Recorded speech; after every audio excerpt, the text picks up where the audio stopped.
Hey guys, welcome back to another video on the Inside Spurs channel. Hope you're having a good Thursday. We're so close to the weekend, guys. I promise you, it's coming. It's around the corner.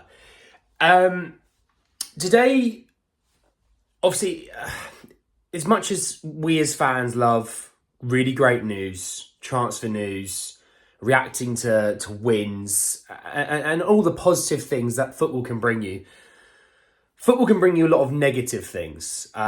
It's a very toxic sport, probably one of the most toxic sports there is. And it has a very large negative impact on not only fans, owners, people that work for the clubs, but also the players themselves. They are humans as well.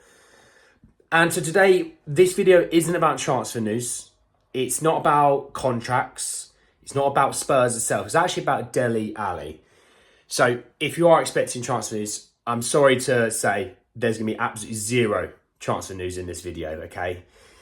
Dele Alli gave a very emotional interview on the overlap with Gary Neville. A very good show, and it's normally full of laughter and jokes. And look at Gary Neville, who wants to be Gary Neville when they grow up, sort of thing. And he's very great at creating a very positive and fun sort of YouTube video and all that involved.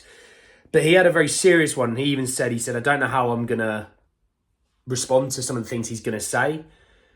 He also wasn't sure how he was going to go about posting this video. That's how serious this was. And I got it sent over to me. I was at work. I was a bit busy. And my friend had sent it to me and he said, you might want to watch this. This is really emotional. Now, to give you a bit of backstory into what I think of Dele Alli, a few years back when Spurs were finishing second in the league, absolutely flying, and he was golden boy, I would actually say he was probably my favourite player at the time. Ironically, Dele Alli and I are the same age, which always makes me feel old, but we are the same age. And I loved watching Dele Alli play. And as much as I did at the time agree that, it was probably time that Spurs looked to move him on, it still broke my heart a little bit because he was such an amazing player for us. And I wondered where it all had gone wrong. I think we all did. In this interview with Gary Neville, he really puts it down to a few things it was. So I've got a bit of a transcript sent over to me by a friend, and I'm just going to talk through a few bits and bobs. I'm not going to go through it all because I really implore you to go and watch it. It's about 40 odd minutes long. It's well worth the time. And I'll put my hands up. I am a fidget beyond fidget. I can't sit still quite a bit. I get quite distracted by things. Not once did I, check my phone. Not once did I take my eyes off this YouTube video. It was gripping and it was very emotional, and it definitely hit me quite hard. So Dele Alli obviously spent time in Turkey last year. It didn't go that well at Besiktas. And he's still an Everton player, but he put himself in rehab. And he said, when I came back from Turkey, I found out I needed surgery. I was in a bad place mentally and decided to go to the rehab facility in America. I was relying on things that were doing me harm. What was doing him harm was things that are very addicting: alcohol, sleeping pills, just things that it gives you a high. And he even said it gives you a high, but then you'll always continue trying to chase that high, okay? So he said, I got addicted to sleeping tablets. It's a problem that not only I have, it's a problem that is going around in football more than people realise. With our schedule, you've got a game, you have to be up early next morning to train, and you've got all the adrenaline. So sometimes it's fine to take a sleeping tablet and be ready for the next day. But when you're as broken as I am, it can have the reverse effect. It does work for problems you want to deal with, and that is the problem.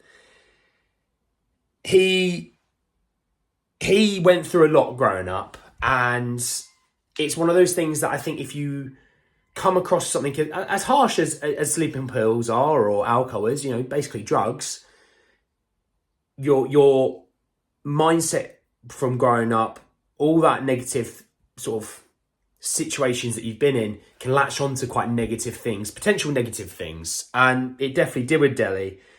He said, my adoptive family and my brother would take me to rooms crying, ask me to speak to them, and I just couldn't do it. They'd heard a few times about the sleeping tablets, but I'd swear that I wasn't taking them. I'd tell myself I wasn't addicted to them, but I definitely was. I was taking a lot, and it was definitely way too much. The teams would give them for you to go to sleep, but I would take them during the day just to escape from reality. And that's really, really horrible and really, really sad to see. The thing is, being the same age as Dele Alli, I didn't have that fame. I didn't have that money. I didn't have that notoriety. I didn't have all these things. I can only imagine how difficult it was to be in the limelight, being England's next big talent, having the world at your fingertips, getting all this money from such a young age, playing in massive games at Spurs, in title charges, playing in a Champions League final, playing at World Cups and Euros, playing alongside some really amazing players. And he said, he always talked about how he was putting on a brave face. He was always smiling. And he always looked like he was winning the everyday battle. But he was losing the overall battle. And that was losing it with himself. And honestly, horrible to say. He mentioned, working with Jose Mourinho. And we all remember that infamous Amazon clip where, he's saying, look, football isn't forever. Things come and go. And he was trying to kind of say, look, there's a player in you that I want to get it back out of you again. But he also called him lazy. And the one thing he also mentioned with Jose actually pulled him aside. It was a few days after that comment of saying you're lazy. And he said, I'm sorry, you're not lazy. That was unfair of me to say. But the cameras won't pick up on that because that doesn't get ratings. Okay? He mentioned working under Jose, and he said, there's one morning during the time he stopped playing me. And I remember looking in the mirror and I was asking if I could retire now. At 24, doing the thing I love. For me, that was heartbreaking. And in that period, he was partying a lot. It just kind of seemed like the world was falling around him. And at 24, where you've not even reached your prime, that's when you should really be ascending, And it's actually really heartbreaking to see what he was feeling at the time. To think in the mirror at 24, should I give this up? At 24, I got a new job and I was really excited about it. I could never feel like I'd wake up in the mirror and giving up. And that's what this is about. There's certain things that he goes through that I'll never understand. I grew up in an amazing home, an amazing family, and have amazing friends. I didn't grow up in a broken home. I didn't have to do things he had to do to survive. I wasn't in the situations that he was in because I was surrounded by such great people. And I think that's one thing that we'll always take for granted. And you'll never understand what someone else is going through unless you do it themselves. You've been through those sort of things yourself. We all have our demons. We all have tough times. But the message that he was giving through his video is, please talk. Open your mouth and ask for help. There's nothing shameful about that. There isn't anything shameful about that. And that was, as men, we obviously had this massive thing where we have too much pride. We shouldn't ever ask for help. We should be strong.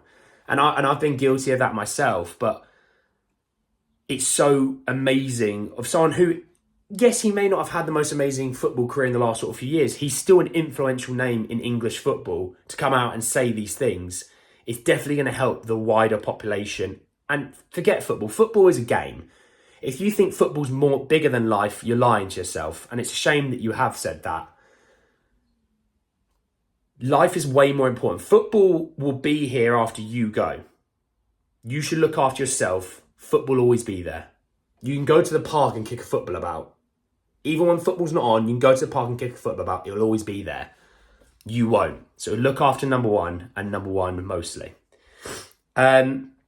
I'm not going to go through what he went through in his childhood because, to be honest, YouTube would probably flag this video up. It's that bad. And I really wish you'd go off and have a look at it. It's about 18 minutes into the video. He talks about what he went through from ages 6 to 12. 6 to 12.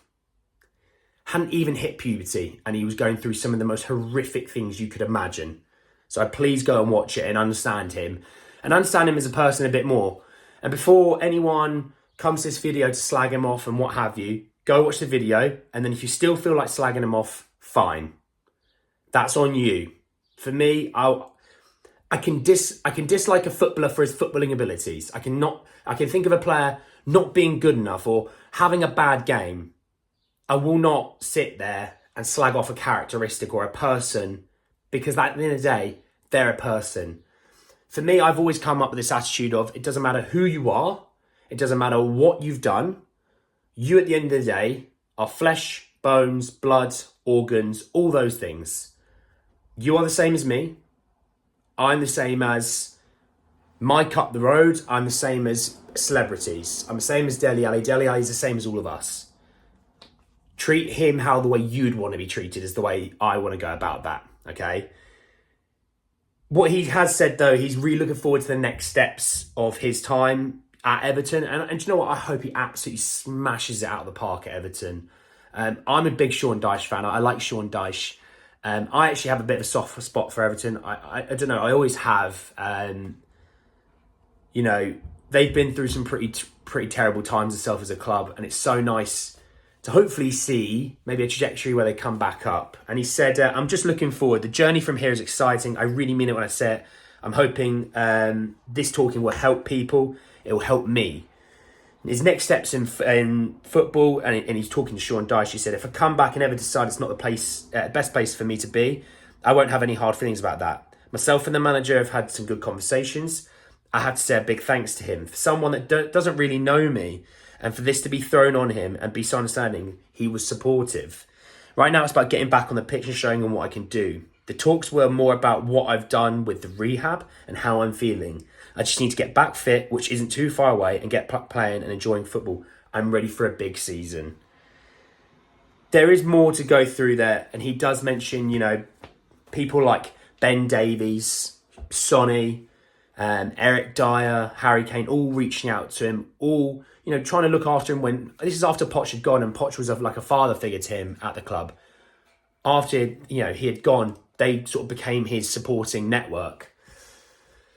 But yeah, I just wanted to touch on that really quickly as a video. It's an amazing video. It's an amazing 43 minutes watch. It definitely struck me. It definitely got me a little bit emotional. You know, watching some of that is heartbreaking to see. So I really do implore you to go and watch it. But anyway, guys, that's the end of the video. Drop a like if you want to. I know it's a really difficult video to try and like. Hit me in the comment section. Let me know your favourite memory of Dele Alli's Spurs career if you want. Let me know how that interview made you feel. For me, it was amazing, and I'll always remember Dele Alli. And I think one of my favourite memories of Dele Alli, I'm going to go the brace at home at White Hart Lane against Chelsea. That's my favourite memory of Dele Alli. Subscribe to the channel if you are new, and hit the bell notification for more. But anyway, guys, that's in the video, and I'll see you all very, very soon. Take care, lads.